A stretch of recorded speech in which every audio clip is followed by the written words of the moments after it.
안녕하세요. 동만남 대림입니다.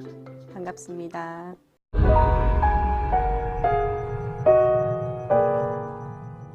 오늘은 빅터 프랭클의 죽음의 수용소에서 두 번째 시간 이야기하겠습니다. 죽음조차 희망으로 승화시킨 인간 존엄성의 승리. 인간은 철저하게 그리고 필연적으로 주변의 환경에 영향을 받는 존재라고 생각하게 되었을 것이다. 하지만 인간의 자유는 어떤가? 어떤 주어진 환경에 대한 사람의 행동과 반응에 아무런 정신적 자유도 없단 말인가? 우리가 믿고 있는 이론, 즉 인간은 여러 조건과 환경적 요인, 이 만들어낸 하나의 피조물에 지나지 않는다는 것이 정말로 사실인가? 그렇지 않다라는 거죠.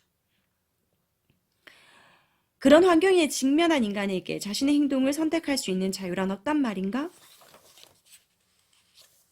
수용소에서의 체험을 통해 나는 수용소에서도 사람이 자신의 행동을 선택권을 가질 수 있다는 걸 알 수 있었다. 그러니까 최악의 상황인 거죠. 그죠? 죽음의 수용소에서, 아우슈비츠 수용소에서조차도 사람은 자신의 행동을 선택할 수 있는 선택권을 가질 수 있는 존재라는 거죠. 자신을 항상 선택했었다라는 걸 이야기합니다. 수용소에서는 항상 선택을 해야 했다. 남은 빵을 나 혼자 먹을 것인가? 하지만 다른 사람에게 떼어줄 것인가? 아주 소수지만 그 최악의 상황에서도 그러한 행동을 한 사람들이 있었다라는 것을 이야기하는 겁니다. 그 다음에 미래에 대한 믿음의 상실이 죽음을 부르는 것이거든요. 앞으로의 미래가 없다라고 생각할 때 사람은 너무나 극단적인 죽음을 맞이한다라는 건데요.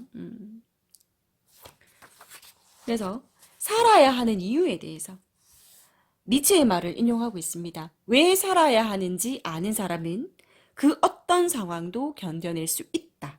왜 살아야 하는지 이유를 모르기 때문에, 자신의 삶에 의미가 없기 때문에 현대인들은 너무나 많이 극단적인 선택을 하는 것 같아요. 왜 살아야 하는지 아는 사람은 그 어떤 상황도 견딜 수 있다. 아우슈비츠 수용소의 그 끔찍한 수용소의 상황도 견딜 수 있었다라는 겁니다. 네, 이제 2부에서 해방에 대한 이야기를 한다라고 말씀드렸었는데 이제 해방이 됐어요. 이 아우슈비츠 수용소에서 이 끔찍한 상황에서 그 해방을 맞았거든요. 그러면 맨날 꿈꿔왔던 그 해방의 상황이 왔었는데 정말 그들은 해방이 딱 일어나자마자 행복한 일들이 일어났을까요? 사실은 아닙니다. 왜냐하면 해방 이후에 나타난 현상들이라고 해서 나오는데요. 수용소에서의 마지막 며칠 동안 견뎌야 했던 극도의 정신적인 긴장 상태에 대해서 이야기를 하고, 갑자기 자유가 주어지기 때문에 감옥에서 풀려난 사람에게는 더 이상 정신적 치료를 할 필요가 없다고 생각하는 것은 정말로 잘못된 생각이다. 정말로 잘못된 생각입니다. 극도의 트라우마를 겪고 있겠죠. 거기에 맞는 치유가 있었어야 됩니다. 거기에 맞는 치유가 있었어야 되고요. 그들이 정말 집에 돌아가는 날들을 얼마나 생각했겠어요. 집에 돌아가야 될 날들. 아우슈비츠 수용소에 갇혀 있었던 사람들이 갑자기 해방을 맞이하게 되면서 자기들이 풀려나면 해방이 되고 나면 너무나 행복할 거라고 생각했는데 그렇지 않은 거예요. 비통과 환멸이란 말이 나오는 이유가 뭐냐 하면 맨날 꿈꿔왔던 그런 상황들이 아닌 거예요. 보세요. 그렇지만 정작 자유를 얻은 후에 무슨 일이 벌어졌는가? 어떤 사람은 자기를 기다리는 사람이 아무도 없다는 사실을 알게 된다라는 거죠. 모두 다 죽었으니까. 정말 슬프다. 수용소에서 그를 기억하는 것만으로도 그렇게 용기를 주었던 사람이 더 이상 존재하지 않는다는 사실을 알게 되었을 때 너무나 슬펐겠죠. 그죠? 근데 우리가 앞부분에 이제 수용소에 갇혀있던 남자들이 길을 걸어가면서 그 안에서도 개그가 있었고 웃음이 있었다 그랬잖아요. 지금의 우리의 상황을 와이프들이 본다면 얼마나 웃을까라고 막 그렇게 얘기를 하면서 갑자기 모두 다 침묵을 했었던 그 장면. 모두 다 그때 자기가 가장 사랑하는 사람을 생각했던 그 장면. 그때 나오거든요.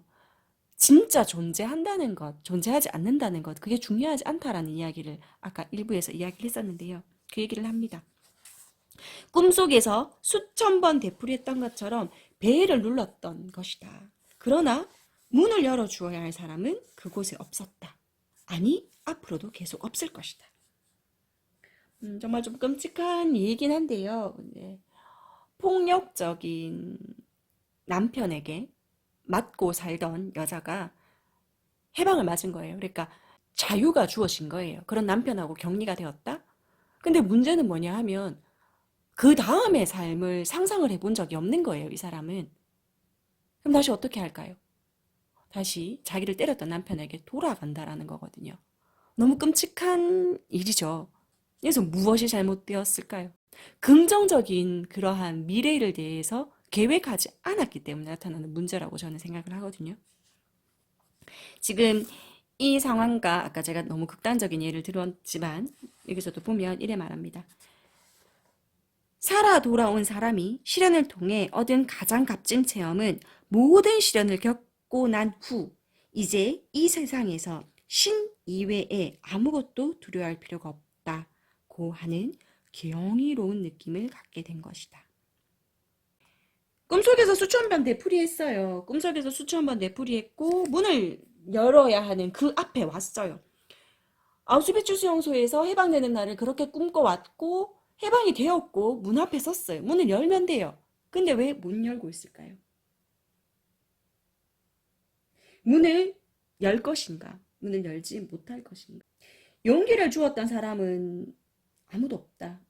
모든 것이 자기가 꿈꿔오던 것과 너무 다 다르다. 하지만 뭐가 있죠, 지금? 내 눈앞에 문이 있습니다.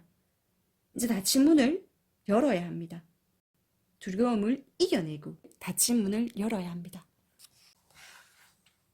빅터 프랭클의 죽음의 수용소에서 계속 이야기하고 있는 것은 인간의 존엄, 우리의 삶의 의미, 내가 어떠한 삶을 선택할 것인가. 항상 우리는 이것을 선택할 것인가, 이것을 선택할 것인가의 갈림길에 서 있어요.